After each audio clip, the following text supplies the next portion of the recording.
ഇത് പറയാനാ ഒക്കെ നിങ്ങള് കാരണന്മാര് തീരുമാനിച്ചാ മതി. മിടുക്കൻ, അതാ നല്ല കുട്ടികളുടെ ലക്ഷണം.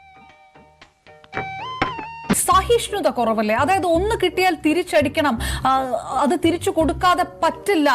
അതാണ് ഹീറോയിസം. അല്ലെങ്കിൽ ഇപ്പൊ ഇതാ സാറേ കേരളത്തിന്റെ ഒരു സ്റ്റൈല്. അല്ലെങ്കിൽ അതിലൊരു വല്ലാത്ത നാണക്കേടുണ്ട് എന്ന് തോന്നുന്ന ഒരു ഫീലിങ്സ് ഈ ജനറേഷനില്ലേ? ഇപ്പൊ അതിന് കണക്കെടുക്കാൻ പറ്റിയ സമയോ?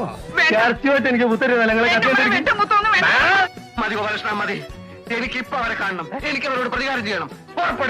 ഒരിക്കലും സഹിച്ചു നിൽക്കുന്നില്ല എന്നുള്ള ഒരു ഫീലിംഗ് ഉണ്ട് എന്ന് വെക്കാം. അപ്പോഴും നമ്മൾ മനസ്സിലാക്കേണ്ട ഒരു കാര്യം, 2000-ൽ ജനിച്ച കുട്ടിയോ അല്ലെങ്കിൽ അതിനുശേഷം ജനിച്ച ആൽഫയിൽ ജനിക്കുന്ന കുട്ടിയോ ഏതെങ്കിലും ഒരു സ്ഥലത്ത് പോയിട്ട് ഒരു സോഫ്റ്റ്വെയർ അപ്ഡേറ്റ് ഡൗൺലോഡ് ചെയ്തതിനു ശേഷം ആളുടെ സഹിഷ്ണുത ഇല്ലാതാകുന്നതല്ല.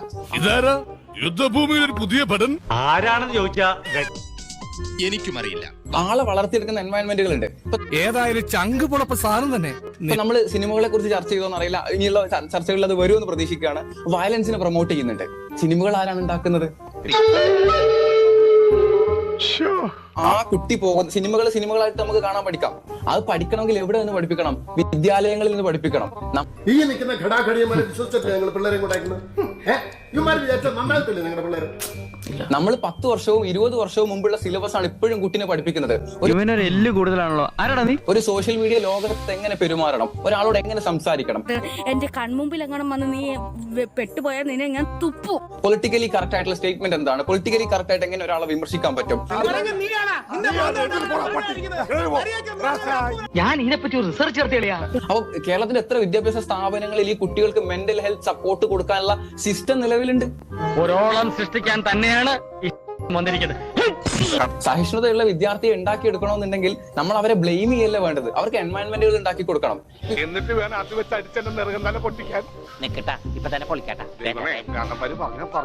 ഒരു മൊബൈൽ ഫോണിലാണ്, മൊബൈൽ ഫോൺ അഡിക്ഷൻ ഉണ്ടെന്ന് പറഞ്ഞു. നമ്മൾ മൊബൈൽ ഫോണുകൾ ഒഴിവാക്കണമെന്ന് മാത്രം പറഞ്ഞതുകൊണ്ട് അല്ലെങ്കിൽ ഡ്രഗുകളെല്ലാം മോശമാണെന്ന് പറഞ്ഞുകൊണ്ട് ഇവിടെ വലിയ മാറ്റം ഉണ്ടാവുമെന്ന് എനിക്ക് തോന്നുന്നില്ല. അതിന് പകരം ആ കുട്ടിക്ക് സറൗണ്ടിങ് ഉണ്ടാക്കി കൊടുക്കണം. അപ്പൊ ചോദ്യങ്ങൾ എവിടെ എത്തും? പൈസ കൊടുത്ത് കളിക്കുന്ന ടർഫിനപ്പുറം ഇവരുടെ കളിക്കളങ്ങൾ എവിടെ പോയി എന്നുള്ളിടത്തേക്ക് ചോദ്യങ്ങൾ എത്തും. അത് ഉണ്ടാക്കി കൊടുക്കേണ്ടി വരും.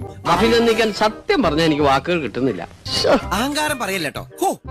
എനിക്ക് എന്നോട് തന്നെ ബഹുമാനം തോന്നിട്ട് ഞാൻ കുറച്ചേരം എഴുന്നേറ്റ്. വായിക്കാനും പറയാനും എഴുതാനും വിദ്യാർത്ഥികൾക്ക് എത്രത്തോളം ഇടങ്ങൾ നമ്മുടെ ക്യാമ്പസുകളിലും ബാക്കിയുള്ള സ്ഥലങ്ങളിലും ഉണ്ട് എന്നുള്ള ചോദ്യങ്ങൾ വരും. അതിനുള്ള ഉത്തരം കൊടുക്കേണ്ടി വരും. എന്റെ പൊന്ന് സാറേ, ആർക്കാ വെളിവില്ലാത്തതെന്ന് ഒരു പിടിയും കിട്ടുന്നില്ല. അതിനുള്ള ഉത്തരം കൊടുക്കുമ്പോൾ സ്വാഭാവികമായിട്ട് കുട്ടി ചുറ്റുമുള്ള മനുഷ്യന്മാരെ പറ്റി മനസ്സിലാക്കി തുടങ്ങും. കുട്ടി ബാക്കിയുള്ളവർക്ക് വേണ്ടി സഹിഷ്ണുതയോട് പെരുമാറാൻ തുടങ്ങും. എന്തായാലും കലക്കിടാൻ നിന്നെ ഞങ്ങൾ സമ്മതിച്ചു തന്നിരിക്കുന്നു. ഇവനെ വിട്ട് കളയരുത്. ഇങ്ങനെ ചേർത്ത് പിടിച്ചു.